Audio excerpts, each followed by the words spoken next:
Hello and welcome to this week's Ruby Shoes podcast, bringing you the very best of local entertainment across East Anglia each and every week. In this week's episode, we hear all about a Christmas show which is based around the characters of Beatrix Potter. We drop into the rehearsals of a seaside panto, and we find out some fascinating history about one of the town's oldest clubs.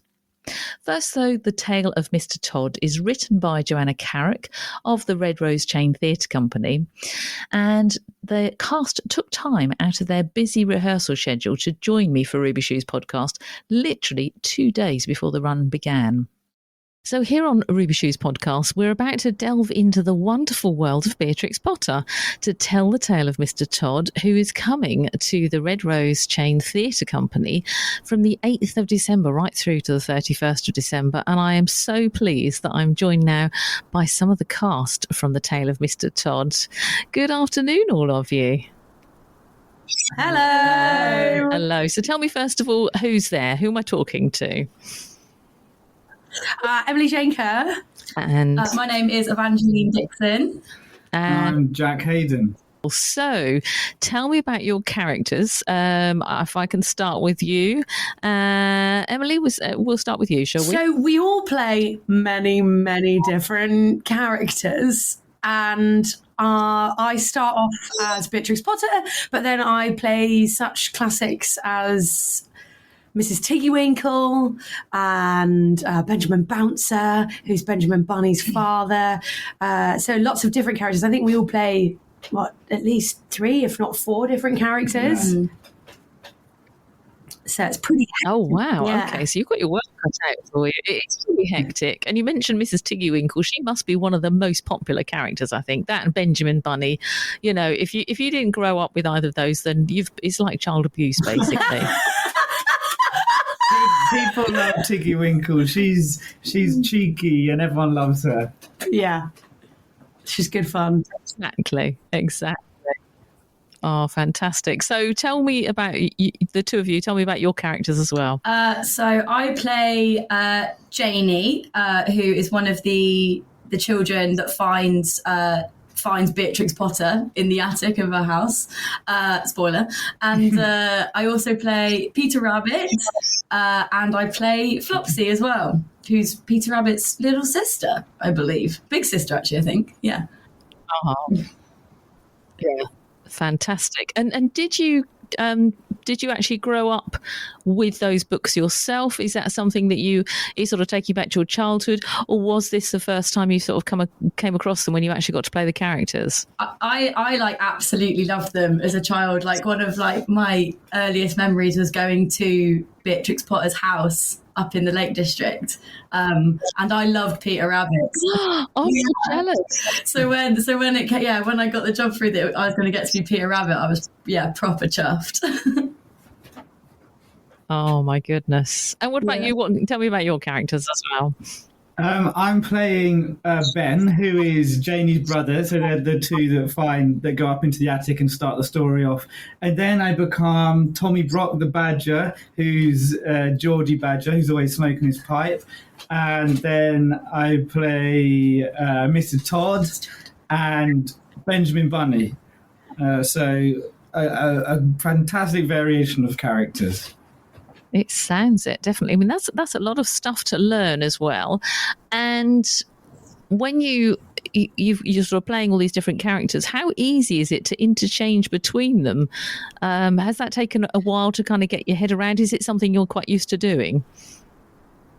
Well, I think we've made it not easy, but easier for ourselves, with each character having a very different accent. We've got a trip all around around the UK and the world with all of our different accents for the characters. But also there are very specific items of clothing that I'm probably just, I don't know if I'm speaking for myself here, but I know as soon as I put on that dressing gown and the bowler hat, I'm going to be doing a Geordie accent for Tommy Brock the Badger. I put on the little knitted beret, and I know I need to be very, very northern for Benjamin Bunny. So those things are kind of the keys, I definitely for me anyway, for changing those different characters. And as we share the characters, we have to be so specific specific about those key elements about them. And I think the audience are in on it too, and everyone sort of loves to see everyone swapping quickly. So it's great fun, and the quickness of it only improves the madness and brilliance of it. Oh, it just sounds awesome. It really does. And I absolutely take my hat off to you. This would probably, not that I could do what you're doing, but I'm just imagining if I was ever likely to do something like that, it would take me about 5 years to get my head around what you're doing. How much rehearsal time have you guys had? We had 3 weeks, and then we had a week of teching the show as well. And then when we were teching the show, we also kind of did some rehearsing as well. So I suppose in total about 4 weeks. Wow. which was a lovely amount of time. Yeah. Sometimes it can be a lot shorter than that, so it was good. My goodness me. I think you're all hugely talented, and it's going to be amazing as well. And how much fun is it doing something for children? I mean, are they more accepting as an audience? Are they sort of somehow and not an easier audience to play to, but do you get more back from children, I think is what I'm trying to say. You know, sometimes adults we kind of lose our sort of sense of humour, so we might be a bit reticent. I think it's tricky. I think sometimes they give more. Sometimes because they are reacting exactly to what they're seeing, and they're not being polite at all. We know exactly how they feel. So it's really fantastic when we have a good show and everyone's involved and loving it. And we get lots of kids that hardly go to any theatre. So it's sort of their first experience, and to see them all involved in it and to know that they're not being polite and just laughing. They're actually loving it and involved in the story, and they want to know what happens next. So I think really it's fantastic because you know exactly how they're feeling in the moment. And in our experience, they've loved it. So it's been great. Best show known to mankind, somebody said yesterday. That was a direct quote from a small child. So there we are. Out of the mouth of babes and all that. Talking about the mouths of babes, I've got a very young producer here at the moment on 4 legs who is furry and making an awful lot of noise in the background. She does this to me as soon as I start recording something. She thinks, do you know what? I think I'll start barking now. So I'm just going to close the door on her, as a very bad puppy parent does. One moment. No worries. Ruby! She can join in the play when we do it next. Right, door shut. There we go. Honestly, she hasn't made a sound all day. She's been as good as gold. She's only 12 months old. And as soon as I get the gate up, she thought, you know what? I'm going to run downstairs and bark my head off. So sorry. So just kind of give us the summary of the storyline here. Just, you know, kind of sell it to us and tell us why we need to have this in our lives this Christmas. I don't know if it's about the storyline. I think for me, the really special thing about the show is that it's very much magic created out of just the things that you'd find in your house. And it's very much based on the imagination of these 2 kids and Beatrix Potter. And they create the story of Mr. Todd from things that you'd find in your attic. So we make, I'm just trying to think about the things that we make that are not spoilers. Don't give too much away because we want people to come and buy this. And there's also lots of tech magic as well that happens, which is really, really fun. Loads of interactivity. But the story itself, a badger kidnaps some baby rabbits and then goes to squat in a fox's house. And the parents of the bunny rabbits go and chase them down. And then the badger and the fox have a fight, and then the babies go home safely. I think that's pretty much what happens. I think that was spot on. Yeah. It's a classic kidnap story. Absolutely, kidnap at Christmas. That's what we all need. But I like the fact that there's going to be a happy ending, because that would worry me if there wasn't. Yes, of course. Definitely. And that's lovely. One of the loveliest things about it as well is that, like, I genuinely think it's so perfect for any age group, like tiny ones, like up until 99-year-olds. Yeah, like, I think there's something in there for everyone, and it's like Emily was saying, like we make many crazy things out of some kind of random bits in an attic, and I think that's joyful for anyone of any age, and that's lovely for Christmas. And it's going to inspire people as well. this is all kicking off in a couple of days' time for you. So that's a big time for you at the moment. How do people get hold of the last remaining tickets for this? They can go to the Red Rose Chain website, which is www.redrosechain.com, or they can call the box office on 01473 603388. But if you Google Red Rose Chain, all of that information will come up as well. Fantastic. Lovely to speak to you this afternoon. Thank you so much for your time. I know this is a really busy time for you. And break a leg for the opening night at all of the shows as well. I know it's going to be brilliant. I could just tell by the amount of enthusiasm that you've got, just chatting to you now, that it's going to be fantastic. Thank you. Very much. Lovely to speak to you. At the end of last week, I popped along to the opening night of The Tale of Mr. Todd with a guest. So we're literally standing outside Red Rose Theatre. Wendy and I, we've been to see The Tale of Mr. Todd. Didn't know at all what to expect. I know it's a Christmas show. It's based around Beatrix Potter books, and I grew up with them. I don't know about you, Wendy, did you? I also grew up with them. I think it was absolutely amazing. I mean, talk about the acting and the atmosphere. It was just absolutely amazing. And the stage and the set. But the timing was absolutely brilliant. And it's funny, isn't it? It was funny. Really It was funny. It was funny. Yeah. We both arrived, no grandchildren or anything, but just thought we'll come along and support. But actually, it was brilliant. Any age will enjoy that. That is, absolutely. I have such a big grin on my face. And even some people they brought the children tonight, and I wish I brought my grandson to see it. Yeah. But I think I might bring him back again to show him, because it was absolutely brilliant. I would Fabulous. definitely recommend that to and anybody. I'd recommend to anybody to come back. One of the best Christmas shows I've seen, and so original and so clever. And it was funny, absolutely funny. It was brilliant time. Thank you very much for inviting me, Steph. You're very welcome. Thanks for coming.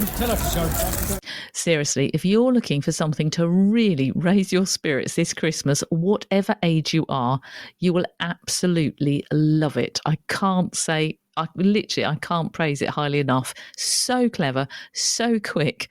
The three actors in it, just my hat. I literally take my hat off to them. They were just awesome, and you have to go and see it, and you will thank me. Trust me. Now, pantos are in full swing across Suffolk, but one which is working towards its opening night is Aladdin at the Spa Pavilion in Felixstowe. It opens on Friday the 22nd of December with a run that goes through to the 1st of January, and it's performed by the ever-popular Dennis Lowe Theatre Company.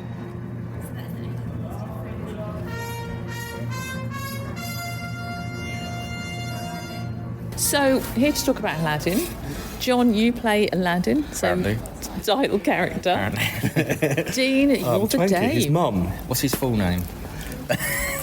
It's Twanky Fanny Dorothy Drippington. Oh, wow. That trips off the tongue, doesn't it? Yes.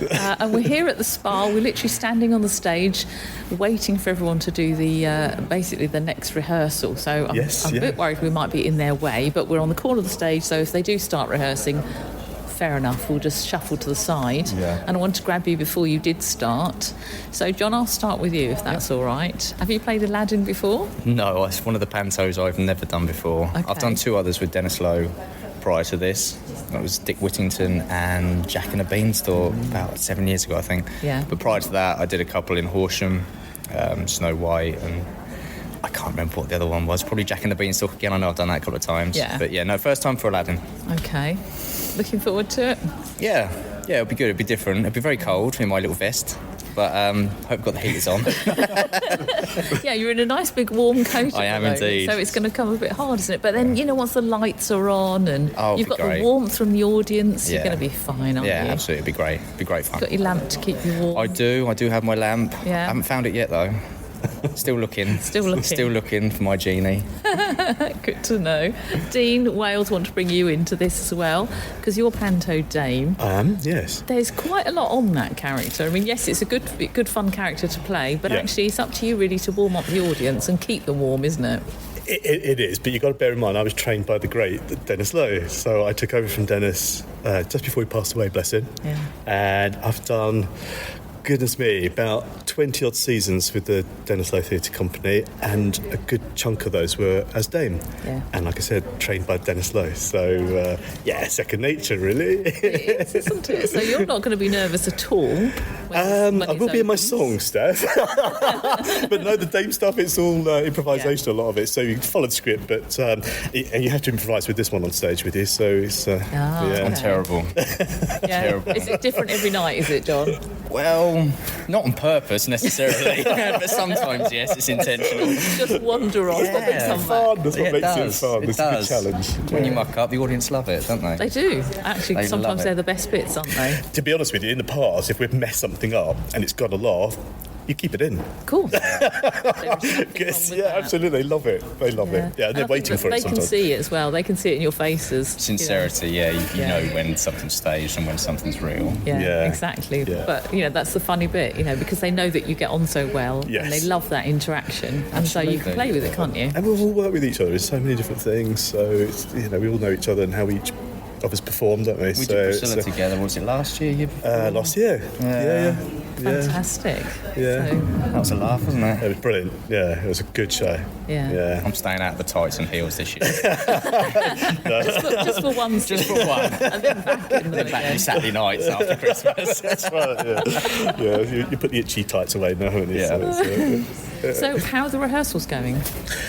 Very well. Yeah, they're good. Yeah, we sort of rehearse in a short period, but flat out, really. So, and you've got to bear in mind a lot of these guys are trained performers. Obviously, Susie's pro as well, so we tend to rehearse as pros. So we just get it going. Yeah. Get it done. Pretty Yeah. quick. You all seem very relaxed, actually.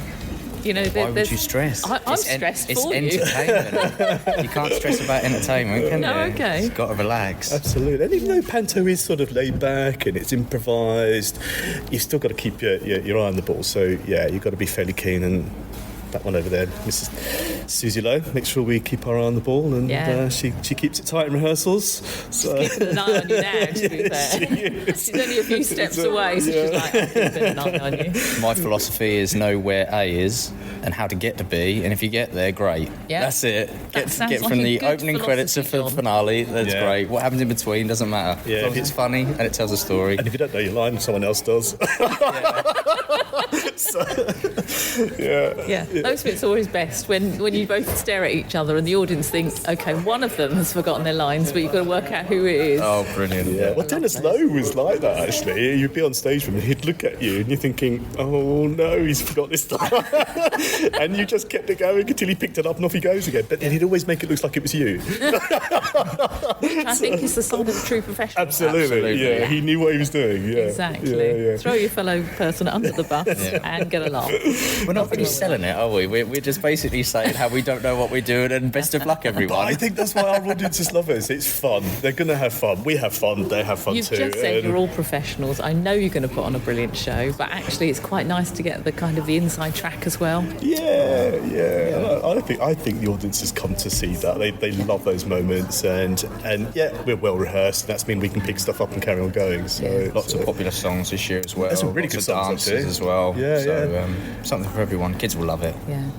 especially. Yeah, some good fun. Our wishy-washy. The kids always adore this. Aladdin, they'll adore, and I've got some silly stuff to do, and And I've got some adult gags to pop in. They don't know yet. It'll be on the first night. They'll come alight. Does Susie know about the adult gags? No, Yeah. don't be silly. Okay. Why don't tell anyone? Just chuck them in. Throw people. It's great. keeps us all on the board. doesn't it? Absolutely. So, It's so funny. Rob, who plays the Emperor, he's never done it. I've never done a show with him. But one of the first things he said at rehearsal, he said, "I've heard about you." your reputation went ahead of you, John. Yes, it did. Well, I won't say good luck because that's bad luck, Break a isn't leg. it? Break a leg, That's both the one. of Thank you. you very I know much. it's going to Thank go you. fabulously, and everyone I enjoys will it. look forward to actually being in the audience and watching it all appear. I might just hang around just for a few minutes, just to kind of watch one of your rehearsals, Yeah, not just a to get like a couple of minutes. Don't look so terrified. Better put them scripts down. Now onto something with a huge dollop of history. I was invited to meet David Stainer from the Ipswich Institute, as they have some rather special afternoon tea walks planned for the beginning of the new year. David and I met in one of the Institute's buildings right in the very heart of Ipswich Town Centre. Now, David, I know of you of old from the Tourist Information Centre in Ipswich. You were there for how many years?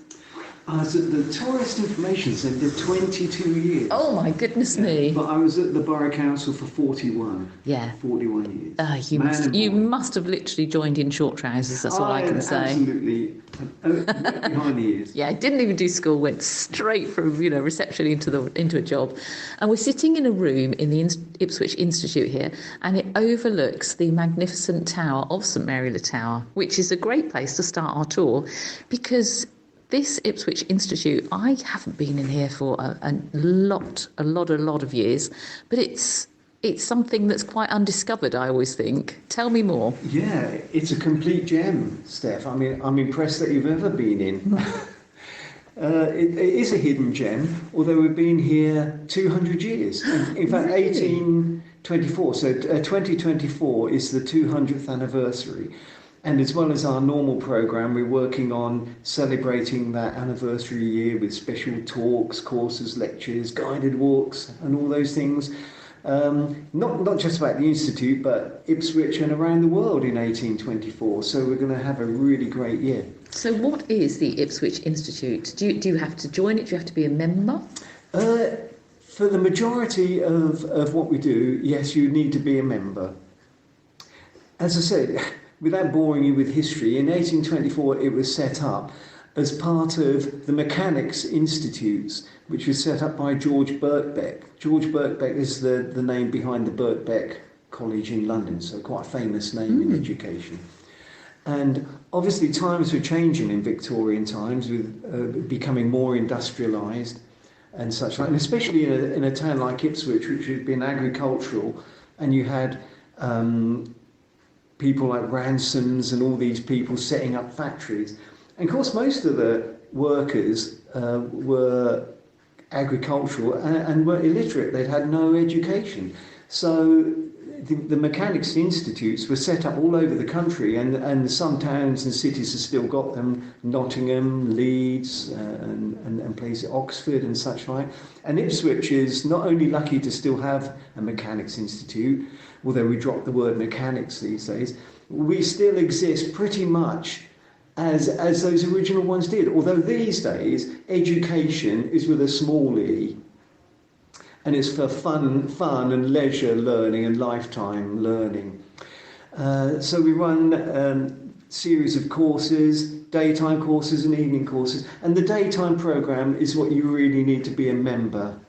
Okay. That was a bit of a long way of getting there, but yes, for the majority of our programme, you need to be a member, but it's very easy to join. Okay.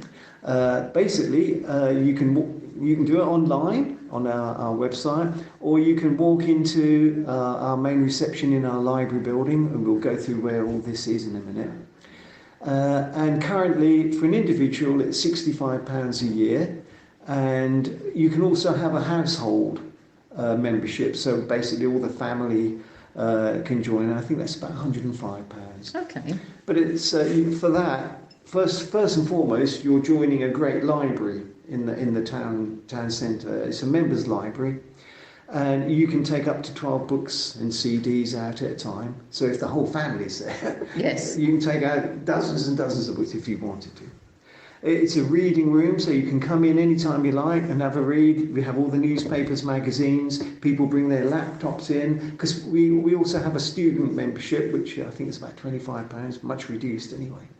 And people come in with their laptops. It's a quiet space to work. The library also has a cafeteria. And all that happens in Tavern Street, 15 Tavern Street. It's that little blue door we've always walked past every day. Between, and this is the clue, the Body Shop and River Island. Yep. We all know where Body Shop and River Island are, but what's that little blue door? If you go through that door, it opens up into a wonderful Victorian library from the 1800s. It's a real hidden gem. So that's one of our buildings. And the other building, which you and I are in at present, as you say, overlooking the Tower Church, is the Admiral's house at 13 Tower Street. And this used to belong to a notable Ipswichian, Admiral Benjamin Page, who was a friend of Wellington and Nelson, and he was a great sea admiral. You can read about his exploits and what he got up to. And the Admiral's house is where we have the majority of our classrooms. And so most of our courses happen in the Admiral's house. We've got about 5 classrooms in here. I was going to say, it's a real warren, isn't it? That it goes so far back you don't actually realise it. We're in a huge room at the moment with a big tall ceiling, and it's, there's just so many rooms. And we also walked past the cafe that you were talking to. You very kindly got us a cup of coffee here. So shall we go and have a little tour, a little look around? Is that a good idea? And then you can tell me about some of the courses that are coming up at the beginning of the year, if that's okay.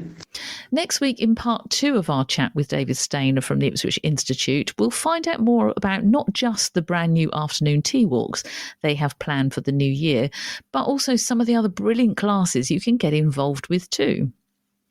Now, for the final Ruby Shoes podcast of 2023, I've got a fascinating chat next week with magician and mentalist Wayne Goodman, who will be bringing his own brand of magic to Newmarket on the 28th of December at Gray's Kitchen. Plus, I talk with actor, writer, director and former Blue Peter presenter Peter Duncan. If you're planning to be in a show in the new year, or maybe you're organising a charity event for 2024 and you'd like to be featured on the Ruby Shoes podcast, just get in touch with us via our socials. Tell us a bit about you, tell us what you've got planned, and you could well be one of our future guests, perhaps early in the new year. I'm Steph McIntyre. Thanks for listening to the Ruby Shoes podcast. Hope you can join us next week, and do check out our social pages in the meantime at Ruby Shoes Podcast. Have a great week.